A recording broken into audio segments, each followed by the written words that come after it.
Have you ever stopped and noticed how the politicians who scream the loudest about fighting the corrupt elite often seem to be, well, pretty elite themselves? It's a weird paradox, and it kind of defines our political world right now. We're told we live in this age of populist revolt, but what if elite rule isn't the problem? What if it's just an inescapable fact of life? Let's get into this, because figuring out this puzzle gives us a whole new way to see democracy. I mean, it's the central question, isn't it? Really think about it. Donald Trump, a billionaire.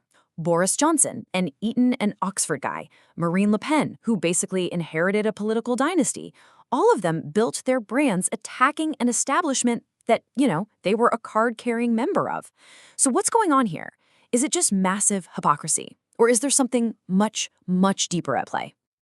This chart just lays out the contradiction perfectly. The promise is always something like drain the swamp or power to the real people. But the reality? One group of elites just takes over from another. The end result for who's in charge is pretty much the same. And here's the kicker. This isn't some new thing.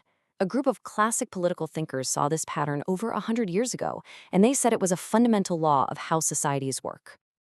To really get this, we have to jump in a time machine and go way back.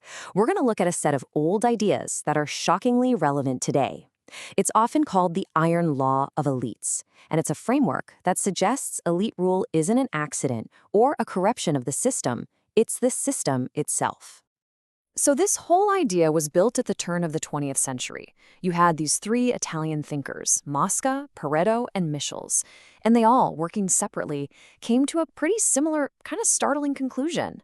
They were watching mass democracy and voting rights spread across Europe, but what they saw wasn't the people taking power, it was just a new kind of minority taking charge. All right, so first up is Gaetano Mosca. His big idea was simple but, whoa, profound. He said an organized minority will always dominate a disorganized majority. And it makes sense when you think about it, right?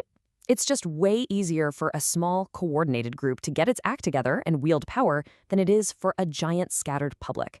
For Mosca, this wasn't good or bad. It was just a political fact, like gravity.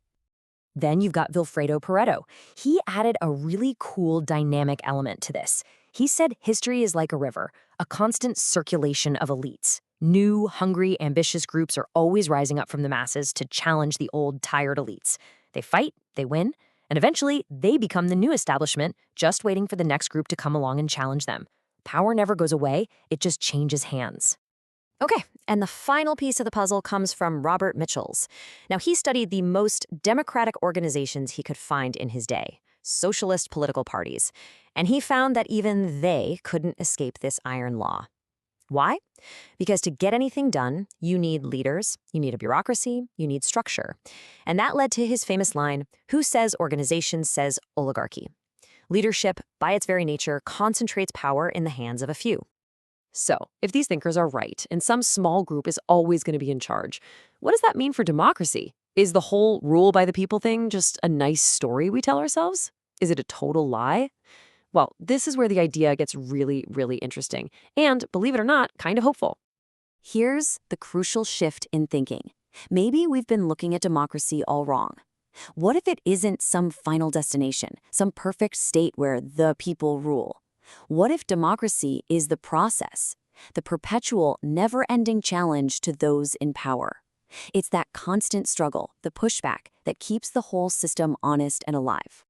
Robert Michels actually used this wonderful old fable to explain what he meant. So there's an old farmer who tells his sons there's treasure buried in their fields. After he passes away, they dig up every square inch of that field looking for it. They never find a single gold coin. But in the process of all that digging, they turn over the soil so perfectly that they end up with a massive harvest that secures their family's future. And that's the metaphor for what some call dynamic democracy. The treasure, that perfect state of people rule, might not actually exist, but the search for it, the movements, the protests, the challenges to power, that's what creates the real rewards. Things like accountability, change, and a system that actually has to listen. The value isn't in finding the treasure, it's in the striving itself. Okay, so if elites are always in charge, but it's the challenge to them that really matters, does it make a difference what kind of elite is running the show? Oh, you bet it does. According to Pareto, ruling elites tend to come in two main flavors, what he called lions and foxes. The lions, they rule through force, order, and big appeals to faith and national unity. Think of them as the conservative, centralizing forces. The foxes, on the other hand, are the clever ones. They rule through cunning, manipulation, and deal-making. They're more skeptical, they're comfortable with different groups having a say, and they'd much rather co-opt an opponent than fight them. For Pareto, history is basically the story of societies swinging back and forth between these two styles of rule. This brings us to a whole new way of looking at things, the traditional, or static view of democracy that focuses on elections, institutions, norms, the stable stuff. But the dynamic view says, nope, the real action is in the struggle itself. The goal isn't a perfectly quiet, stable state. It's a continuous, shifting balance of power, where the type of elite in charge, whether they're a lion or a fox, can actually change. So what does all this mean for us today? Well, it gives us a completely new lens to see the political world through, one that goes way beyond the simple and honestly often misleading divide between left and right. So here's the big takeaway. Maybe politics isn't just a battle between two teams. Maybe it's a deeper dance between forces of order, that's the lions, the establishment trying to keep things stable, and forces of movement, the foxes, the challengers, the social movements, trying to shake things up. Real lost in change happens when those movements find a champion among the elites to really challenge the status quo. Now, you might be hearing all this and thinking, wow, this sounds kind of bleak. If elites always rule, what's the point? But this framework isn't meant to be depressing. It's what you might call a pessimism of strength. It's about being realistic and strong about how power actually works. Because by accepting the fact of oligarchy, by just admitting that a few people will always have more power, we don't end the conversation about democracy. We actually start it from a much more honest and effective place.